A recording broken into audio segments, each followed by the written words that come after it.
দাদা, দাদা দরজাটা খুলতে পারছো না নাকি? বাবু মনে হয় চলে এসছে, দেখি হাঁটাচলা করছি।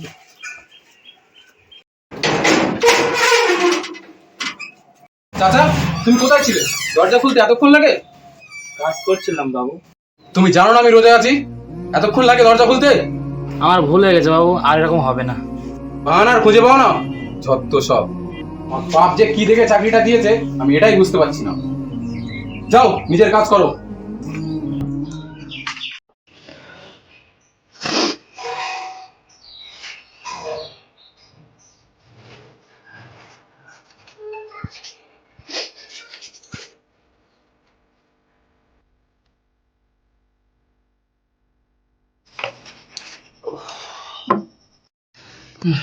শরীরটা খুব অসুস্থ, আর পারছি না।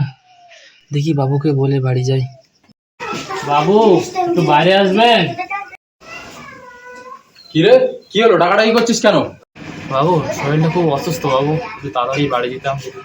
ঠিক আছে যা, কাল সকাল সকাল চলে আসবি কাজে।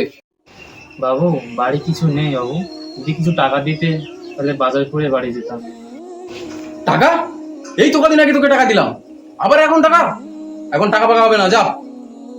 বাবু, বাড়ি ইফতারের জন্য কিছু নেই বাবু, আর আমার শরীরটা খুব অসুস্থ বাবু। তুমি যদি কিছু পয়সা দিতে তো আমার ডাক্তারটাও দেখাতাম, আর বাড়ির জন্য কিছু ইফতারি নিয়ে যেতাম। তোকে বললাম তো আমি টাকা পাকা দিতে পারবো না। আমার কোম্পানিতে কর্মচারীদের টাকা দিতে হবে, এই রোজার সময় ওদের ইফতারি কিনে দিতে হবে, ওদের অনেক খরচ আছে এখন। তুই এখন যা, বাড়ি যা।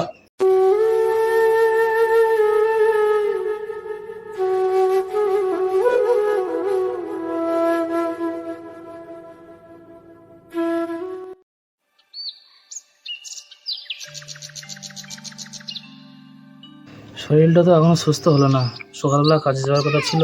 বাবু কি বলবে? বাবা হাই বললা, একটু বাইরে আসো তো বাবা। কি হয়েছে আব্বা, বলো। কি হয়েছে বাবা, তুমি আজকের কাজে যাওনি? না বাবা, আমার শরীরটা খুব অসুস্থ, কাজে যাওয়ার কথা ছিল সকালবেলা, যেতে পারিনি। তুই একটু জমিদার বাবুর কাছে যা, গিয়ে বল আব্বা পয়সাটা দিতে বলেছে, আমার ডাক্তার দেখাতে হবে। আচ্ছা আব্বা, আমি তাহলে যাই, দেখে আসি।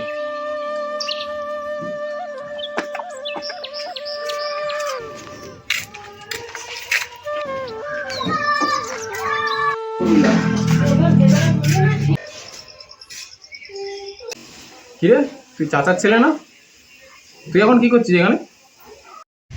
জি বাবু। তা তুই এখন এখানে কেন? তোর বাবা কাজে আসেনি আজকে? জি বাবু, বাবার শরীরটা খুব খারাপ, ওই জন্য বাবা আসতে পারেনি। তা তুই কিসের জন্য এসেছিস? তোর বাবা কাজে আসেনি তাই জন্য তুই কাজ করতে এসেছিস? না বাবু, কাজ করতে আসেনি, বাবা পাঠিয়েছে কিছু টাকা নেওয়ার জন্য। টাকা? তোর বাবাকে তো কালকে বললাম টাকা হবে না আজকে, আবার তোকে পাঠিয়েছে?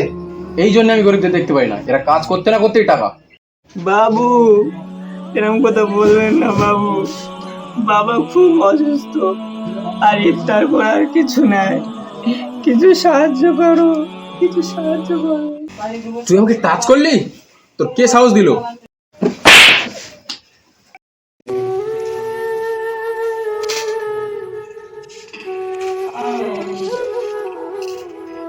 বেরিয়ে যা আমার বাড়ি থেকে।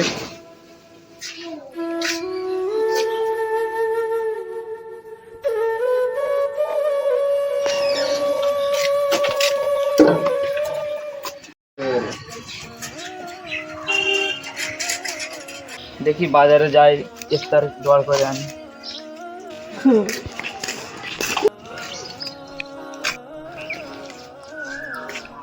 সরবুল চাচার ছেলে না? বাবু এদিকে আসো তো একটু। কি হলো বাবু, তুমি কাঁদছো কেন? হুজুর, আর বলবেন না, আমার আব্বা এই জমিদার বাড়ি কাজ করতো। তো আমিও জানি তোমার আব্বু ওখানে কাজ করতো, তা তুমি কাঁদছো কেন? তাহলে হুজুর শোনেন কি হয়েছিল।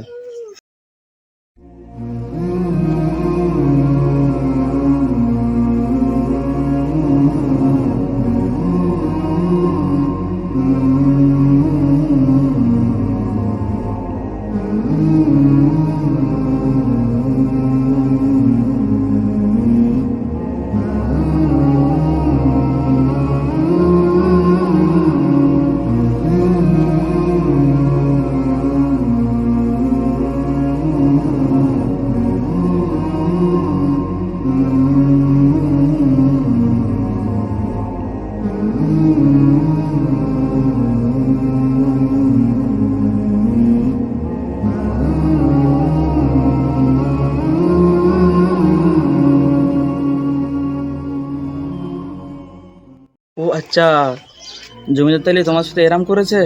ঠিক আছে, তুমি বাড়ি যাও, আমি বিষয়টা দেখছি। ঠিক আছে হুজুর, তাহলে আমি যাই।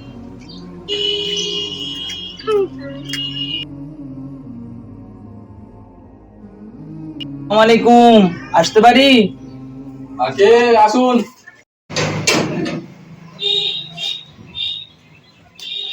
কে হুজুর? আছেন? আসসালামু আলাইকুম। ওয়ালাইকুম আসসালাম। হুজুর, হঠাৎ আমার বাড়ি কি মনে করে এলেন? বসেন বসুন। না না, আপনার সাথে আমি কিছু কথা বলার জন্য এসে, বসেন না আপনি। আচ্ছা হুজুর, বলুন কি বলবেন?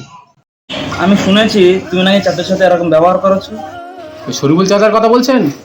আরে ও কাজ করার নাম গন্ধ নেই, শুধু টাকা চাইছে। আবার ও ছেলেকে পাঠিয়েছে আমার কাছে টাকা নেওয়ার জন্য। দেখো ভাই, তোমার এমনটা করা উচিত হয়নি, কেননা চাচা তোমার বাপ বেঁচে থাকতে সেখান থেকে কাজ করতো। তোমাদের এত ধন সম্পদ সেই থেকে চাচাই দেখাশোনা করে এসছে। হুজুর, ওরা আগের মাসেই টাকা দিচ্ছি, কিছুদিন আগে। তো আবার ওই এক সপ্তাহ পরে টাকা চাইছে। আমি এত টাকা কোথা থেকে অ্যারেঞ্জ করবো? আমার ওইদিকে আমার কোম্পানি সামলাতে হয়। সে তো সবই বুঝলাম, কিন্তু ওনার তো খুব শরীর খারাপ, আর বাড়ি ইফতারের জন্য কিছু নেই। তোমরা যদি না দেখো ওকে, তাহলে কে দেখবে বলো? তো তোমাদেরই কাছে কাজ করে। আমি সবকিছু শুনলাম ওই দাদার ছেলের কাছে। আল্লাহ পাক রব্বুল আলামিন বলেছেন যে মাহে রমজান মাসে যদি কোনো ব্যক্তিকে, গরিব মানুষকে ইফতার করানো হয়, তাহলে আল্লাহ পাক রব্বুল আলামিন তার আমলনামা অনেক সওয়াব লেখে। এই রমজান মাসে যদি কোনো ব্যক্তিকে ইফতার করানো হয়, সে যতটুকু সওয়াব পাবে, তুমিও ততটুকুই সওয়াব পাবে। ঠিক আছে হুজুর, আমি আমার ভুল বুঝতে পেরেছি। আমি দেখছি কিছু করা যায় কি। আলহামদুলিল্লাহ, আল্লাহ তোমাকে হেদায়েত দান করুন। আমাদের ভিডিও করার মূল উদ্দেশ্য হলো এই রমজান মাসে এমনও গরিব আছে যাদের ইফতারে শুকনো মুড়ি এবং পানি ছাড়া অন্য কিছু জোটে না। তাদের পাশে আমাদের দাঁড়াতে হবে এবং তাদের দিকে আমাদের দেখতে হবে। ভিডিওটি যদি ভালো লাগে অবশ্যই চ্যানেলটিকে সাবস্ক্রাইব করে অন্যজনকে দেখা